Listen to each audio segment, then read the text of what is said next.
শাহাবুদ্দিন চুপ্পু যিনি রাষ্ট্রপতির পদে আসীন ছিলেন, তিনি যে কোনোভাবেই রাষ্ট্রপতির পদে আসীন থাকতে পারেন না, এই কথাটা আমরা দীর্ঘ সময় ধরে আমরা বলে আসছি।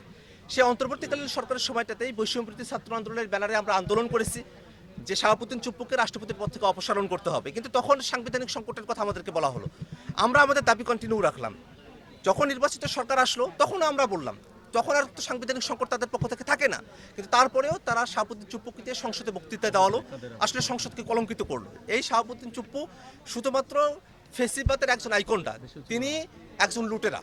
তিনি ব্যাংক লুট করেছেন, বাংলাদেশে ইসলামী ব্যাংকে তিনি দখল করে ইসলামের হাতে তিনি তুলে দিয়েছেন, বিদেশে বাড়িঘর করেছেন, বিদেশের একটা পার্মানেন্ট রেসিডেন্স তিনি দিয়েছেন। তো এরকম ধরনের একজন ব্যক্তি, তিনি তো রাষ্ট্রপতি পদে আসীন থাকার মতো যোগ্যতা তার থাকে না। এমনকি ৫ আগস্টের পরে শেখ হাসিনা তার কাছে পদত্যাগপত্র জমা দিয়েছে কি দেন নাই, সেটা নিয়ে তিনি দুই ধরনের কথা বলেছেন, মিথ্যাচার করেছেন স্পষ্ট। একবার বলেছেন যে তার কাছে পদত্যাগপত্র দেওয়া হয়েছে, আর একবার তিনি বলেছেন যে তার কাছে পদত্যাগপত্র দেওয়া হয় নাই। এখন সেই শাহাবুদ্দিন চুপ্পু, সেটা বিএনপির সাথে তাদের একটা ইন্টারনাল নেগোসিয়েশন, সেই নেগোসিয়েশনের জায়গা থেকে তারা এই সরকার গঠন করার পরে একটা সময় পর্যন্ত তাকে রেখেছে এবং তাকে তারা একটা সেফ এক্সিট দিতে চায়। কিন্তু আমরা যেটা মনে করি যে শাহাবুদ্দিন চুপ্পু গণহত্যার সময়টাতে তার যে ভূমিকা, একটা কমান্ড রেসপন্সিবিলিটির জায়গা থেকে তিনি এইটাকে নিবৃত্ত করতে পারতেন, কিন্তু নিবৃত্ত করার উদ্যোগ নেন নাই, বরং শেখ হাসিনার সহযোগী হিসেবে ভূমিকা পালন করেছেন।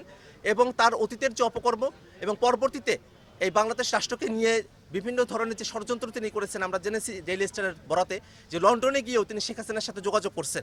এই ধরনের ভূমিকাগুলোর কারণে তাকে কিন্তু এখন আইনের আওতায় নিয়ে আসতে হবে।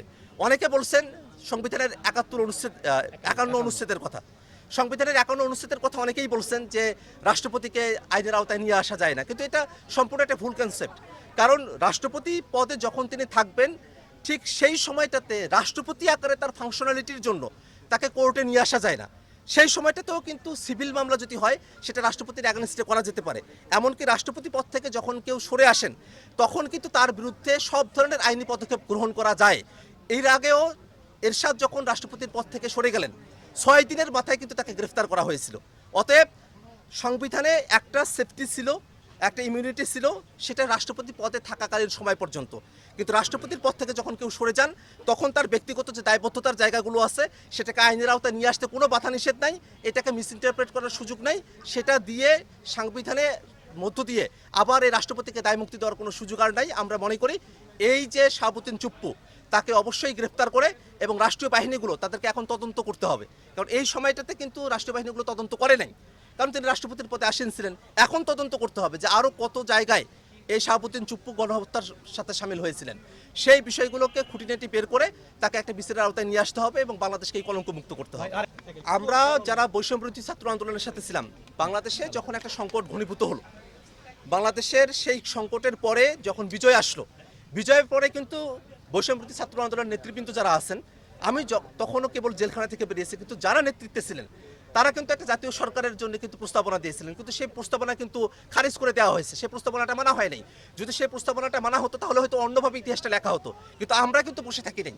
আমরা এই শাহাবুদ্দিন চুপ্পু, সে যে রাষ্ট্রপতি পদে আসীন থাকতে পারে না, তার জন্য সেই ইন্টারিমের সময় থেকেই আমরা কিন্তু আমাদের বক্তব্য উপস্থাপন করেছি, আমরা রাজপথে আন্দোলন সংগ্রাম করেছি এবং প্রত্যেকটা জায়গায় আমরা দেখিয়েছি তিনি তার শপথ কিভাবে ভঙ্গ করেছেন এবং কিভাবে তিনি ফেসিবাদের দোষর হিসেবে ভূমিকা পালন করেছেন। অতএব এই শাহাবুদ্দিন চুপ্পু, তার কোনো লেজিটিমেসি নাই এবং তাকে অবশ্যই গ্রেফতার করে বিচারের আওতায় নিয়ে আসতে হবে। জুলাইকে কেন্দ্র করে বাংলাদেশে যে ঐক্য তৈরি হয়েছিল, সেই ঐক্যটা এখনো পর্যন্ত বহাল আছে। কারণ জুলাইয়ের ঐক্যটা হয়েছিল বাংলাদেশে একটা ফেসিবাদী শাসনের বিরুদ্ধে, হাসিনার যে অপশাসন দুঃশাসন, তার বিরুদ্ধে কিন্তু জুলাইয়ে বিএনপি বলেন, জামাত বলেন, আমরা তখনকার যারা ছাত্ররা ছিলাম বৈষম্যবিরোধী ছাত্র আন্দোলনে, বা অন্যান্য যতগুলো রাজনৈতিক দল আছে, তাদের সকলের মধ্যে কিন্তু জুলাই প্রশ্নে একতার জায়গাটা এখনো পর্যন্ত আছে ঘটনা আকারে এবং সেই ঘটনার ফলাফল আকারে। কিন্তু পরবর্তীতে আমরা যে জুলাইয়ের আকাঙ্ক্ষার জায়গা থেকে একটা রাষ্ট্র কাঠামোতে সংস্কার চেয়েছিলাম, সেই জায়গাটাতেই একটা মতভিন্নতা তৈরি হয়েছে এবং বিএনপি জুলাইয়ের পরে যে নতুন একটা বাংলাদেশের চাওয়া, সেই চাওয়াটার সাথে তারা আর এগ্রি করছে না, সেখানেই মতবিরোধের জায়গা। এবং এটাই তো বাস্তবতা, যদি কেউ বাংলাদেশ রাষ্ট্রটার ভালো না চায়, তার সঙ্গে তো আপনি আর মিলতে পারেন না। কিন্তু আমরা এই আহ্বানটা জানাই যে জুলাইয়ের প্রশ্নে আমাদের একতাবদ্ধতা থাকবে, কিন্তু বাংলাদেশ রাষ্ট্রটাকে নতুন গতিতে এগিয়ে নিয়ে যাওয়ার জন্য কেউ যদি বিপক্ষে অবস্থান নেয়, তার বিপক্ষে অবশ্যই আমাদেরকে অবস্থান গ্রহণ করতে হবে। এই জায়গাটাতে সমঝোতার কোনো সুযোগ নেই, বরং বাংলাদেশের স্বার্থেই জুলাইয়ের শক্তিগুলোকেও এক থাকতেও হবে। আবার যদি বাংলাদেশ বিরোধী কিছু হয়, বাংলাদেশ রাষ্ট্রটিকে অগ্রসর করতে না দেওয়া হয়, সেখানে যদি মতভিন্নতা হয়, সে মতভিন্নতার মধ্য দিয়ে হলেও জনগণকে সাথে নিয়ে যেটা ভালো বাংলাদেশের জন্য, সেটা আমাদেরকে কার্যকর করতে হবে।